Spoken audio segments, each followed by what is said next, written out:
Moscow के concert hall में दहशतगर्द हमले में 143 हलाकतों पर रूस में यौम सोग मनाया जा रहा है। India-Russia is very exceptional. It's been very steady. Since the 50s, actually, there's been a very तो जैसा कि आप सबको पता है कि भारत और रशिया की दोस्ती बड़ी जबरदस्त है और आजकल तो और ज्यादा हो गई। दोस्ती क्या होती है ये कोई भारत और रूस से सीखे। रूस के सदर पुतिन ने इंडिया के प्राइम मिनिस्टर नरेंद्र मोदी को रूस के साथ खड़े होने पर सराहा। उन्होंने कहा कि हिंदुस्तान को कोई नहीं डरा सकता। रशिया की राजधानी मॉस्को पर एक बड़ा अटैक हुआ है। 60-70 के आसपास लोग मारे गए हैं। कॉन्सर्ट हॉल था जिसके अंदर इस्लामिक स्टेट वालों ने हमला करा है। 60 से ज्यादा मासूम लोग मारे गए हैं, 145 से ज्यादा घायल हैं। ताकि देखें ना, अब इंडिया जो है, आप कह रही हैं कि रूस ने जो है इंडिया को बहुत अच्छा कहा है, तो उसकी सबसे बड़ी वजह भी आप देखें कि हमारे 75 का नोट पाकिस्तान में नहीं चल रहा और इंडिया की जो करेंसी है वो 25 मुल्कों में चल रही है। नमस्कार दोस्तों, जय हिंद। स्वागत है आपका एक बार फिर से। दोस्तों, रूस ने भारत को बहुत बहुत शुक्रिया किया है। भारत और रूस की दोस्ती कितनी गहरी है ये पूरी दुनिया जानती है। जब भी भारत के खिलाफ कुछ साजिशें होती है तो रूस हमेशा हमारे साथ खड़ा होता है। अभी हाल ही में रशिया में एक बड़ा आतंकी हमला हुआ है जिसमें करीब 140 से 150 लोग मारे गए हैं। इस दुख की घड़ी में भारत सबसे पहला देश बना जिसने कहा कि हम रूस में हुए आतंकवादी घटना की निंदा करते हैं। पीएम मोदी ने रूस को भरोसा दिया कि हम हर तरह से रूस के साथ में हैं। भारत की खुफिया एजेंसी भी रूस की मदद कर रही है। रूस के धन्यवाद करने पर एस जयशंकर जी ने भी प्रतिक्रिया देते हुए कहा कि रूस और भारत की दोस्ती बहुत गहरी है। ये 1-2 नहीं बल्कि 60 सालों से भी ज्यादा पुरानी है। हम हमेशा रूस के साथ हैं, इसमें कोई धन्यवाद की बात नहीं है। दोस्तों, आप भी रूस को भारत का सच्चा दोस्त मानते हैं तो कमेंट में जय हिंद जरूर लिखें और वीडियो को लाइक करें। होने पर इंडिया के प्राइम मिनिस्टर नरेंद्र मोदी की तारीफ की है। कहा है कि दुनिया में ऐसा कोई मुल्क नहीं है जो इंडिया को प्रेशराइज कर सके, उन्हें डरा सके। क्या कहेंगे उनके इस बयान पर? हमारा लीडर इमरान खान है ना, वो डराएगा, वो अगर बाहर आ जाए, ठीक है, वो करेगा सब कुछ। अच्छा। ठीक है, हमारे में भी बहुत ताकतें हैं, ऐसे नहीं है अभी हम इंडिया से डर कर अंदर बैठ जाएं। ठीक है, नहीं तो हमें इंडिया से डरने की जरूरत है। आपको लगता है हम क्यों डरे इंडिया से? नहीं डरेंगे। हाँ। हम तो मौत को भी गले लगा लेंगे। अरे भाई, हमारा हमसाया मुल्क है, हमें उसके साथ मिलकर काम करना चाहिए, ना कि डरना चाहिए। जैसे पूरी दुनिया इंडिया के साथ ताल्लुकात बेहतर कर रही है, हमें भी इंडिया के साथ ताल्लुकात बेहतर करने चाहिए ना। नरेंद्र मोदी ये नहीं ना चाहता। अच्छा। वो अमेरिका के पीछे लगा हुआ है। अच्छा। ठीक है, क्योंकि उन्होंने तो ये इमरान खान को भी आगे पकड़ाया हुआ है। वो कहते हैं भी इमरान खान बाहर ना आए, वो एटम ताकत से भी ज़्यादा ख़तरनाक है। अगर वो बाहर आ गया तो अमेरिका भी, इंडिया भी खतरे में जाएगा और इसराइल भी खतरे में जाएगा इमरान खान की वजह से। जी। अच्छा, मुझे ये बताएं, इंडिया पे किसी मुल्क का जोर क्यों नहीं चलता? अमेरिका का, इंडिया का, इन तमाम ममालिक का जोर पाकिस्तान पर ही क्यों चलता है?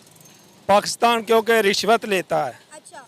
ठीक है, जो लीडर आए हैं, नवाज शरीफ आया है, ये रिश्वत पर चलते हैं, पैसे पर चलते हैं। इमरान खान पैसे पर नहीं चलता है, वो अपनी मनाता है। उसके अंदर इतनी ताकत है, अल्लाह का दिया हुआ उसके अंदर मान है। तो फिर आप इस चीज़ पर एग्री करते हैं कि आज पाकिस्तान जिन बदतरीन हालात से गुजर रहा है, इसमें ये सारा पाकिस्तान के सियासतदानों का किया धरा है? जी हाँ, इमरान खान अगर आज आ जाता है ना तो मुल्क ठीक हो जाएगा।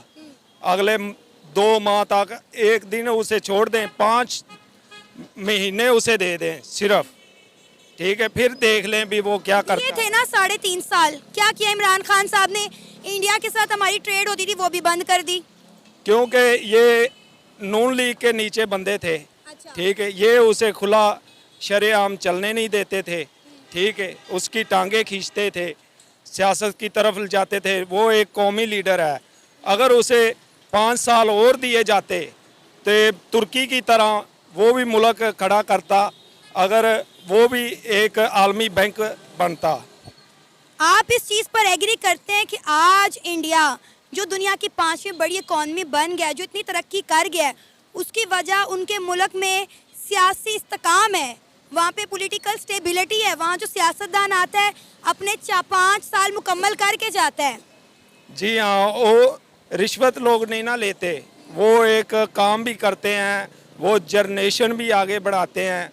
ठीक है, उनके जो बच्चे हैं वो भी फौज में भर्ती करते हैं। ये 150 से ऊपर लोग घायल हैं और यहाँ पे आप देख पाओगे 60 killed over 100 injured in Moscow concert hall attack. जो वीडियो सामने आई है, जो मैं आपको अभी दिखाऊंगा, हॉरिफाइंग है और यकीन होता नहीं है कि रशिया जो एक अपने आप में सुपर पावर है, इसकी कैपिटल में ये सब हो सकता है ना। अगर आप सोच रहे हैं कि ये सब किया किसने है, क्या रशिया को इसकी वार्निंग नहीं आई? वार्निंग देखिए यूएसए ने रशिया को भेजी थी। इंटरेस्टिंग बात मैं आपको बता रहा हूं, मैं लिटरली ये आर्टिकल पढ़ रहा था करीब 1-1.5 हफ्ते पहले। मैंने उस वक्त पढ़ा कि यूएसए ने वार्निंग दी है रशिया को कि एक पोटेंशियल एक्सट्रीमिस्ट अटैक हो सकता है मॉस्को में। यूएसए को यह तक पता था कि मॉस्को में ही अटैक होगा। सरप्राइजिंगली तब भी रशिया में जो इंपॉर्टेंट लोकेशंस है, फॉर एग्जांपल इनका जो कॉन्सर्ट हॉल है, यहाँ पर सिक्योरिटी इंक्रीज नहीं करी गई और जो गनमैन है, जो आतंकवादी है, ये कॉन्सर्ट हॉल में चले गए और कई निहत्थे लोगों पर गोलियां चलाई। मैं जब वीडियोस देख रहा था, मुझे एक बार को एज एन इंडियन 26/11 की याद आई। हालांकि 26/11 मैग्नीट्यूड में काफी बड़ा एक अटैक था, मगर रशिया के केस में एटलीस्ट इनको वार्निंग तो मिली थी। परहैप्स ये अटैक ये रोक भी सकते थे। और यहाँ पे आप देख पाएंगे ये वीडियो, ये है कॉर्कस सिटी हॉल मॉस्को रीजन में। आप कह सकते हैं काफी पॉश इलाका है और ये हाल हुआ है इस कॉन्सर्ट हॉल का। जय हिंद दोस्तों, मैं हूं मेजर गौरवारी और आप देख रहे हैं मेजरली राइट। दोस्तों, आपको पता ही है कि मॉस्को के बगल में थोड़ा सा दूर एक कॉन्सर्ट हॉल था जिसके अंदर इस्लामिक स्टेट वालों ने हमला करा है। 60 से ज़्यादा मासूम लोग मारे गए हैं, 145 से ज़्यादा घायल हैं और जो अटैकर्स थे उनको ढूंढ रही है रूस की फौज। अभी अनक्लियर है, लेकिन इस्लामिक स्टेट जो खुरासान चैप्टर है, इसने बोला है कि साहब ये कार्रवाई हमने करी है। मैं आपको थोड़ा सा एनालाइज करके बताता हूं और अभी इसके बारे में डेटा ज्यादा नहीं है, लेकिन दोस्तों जैसे कहावत है ना कि दाल में कुछ काला है, ये पूरी दाल काली है। मुझे ये समझ में नहीं आया क्योंकि ये बोला गया है कि रूस जो है मुस्लिम विरोधी है। क्यों करा इस्लामिक स्टेट ने रूस के ऊपर अटैक, मुझे ये समझ नहीं आ रहा। ठीक है, चेचनिया का मामला तो काफी हद तक ठंडा हो गया है और उनका मैटर भी अलग है चेचनिया का, लेकिन आप देखिए इस्लामिक स्टेट खुरासान चैप्टर ये पड़ता है अफगानिस्तान के अंदर, मतलब they operate out of Afghanistan. Khorasan का जो रीजन जिसको बताते हैं पुराना, ये अफगानिस्तान से ऑपरेट करते हैं आईसिस के। इनका बॉर्डर चाइना से मिलता है अफगानिस्तान का। कैसे? Through the Wakhan corridor. Wakhan corridor अगर आप पार कर लें तो कुछ 100 किलोमीटर पे चीन पड़ता है और चीन का कौन सा एरिया पड़ता है? Xinjiang province. शिंजियांग वो है जहां पे वीगर मुसलमान है, यानी कि मेजॉरिटी मुसलमान एरिया।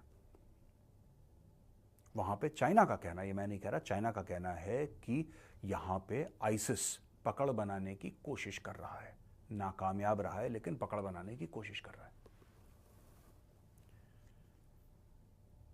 ये अटैक इस वक्त होना जब रूस और यूक्रेन लड़ाई के बीच में हैं, इतना बड़ा टेरर इंसिडेंट मॉस्को के बगल में होना, 60 लोग मर गए, 145 से ज़्यादा घायल हैं, बहुत सी कुछ गड़बड़ है।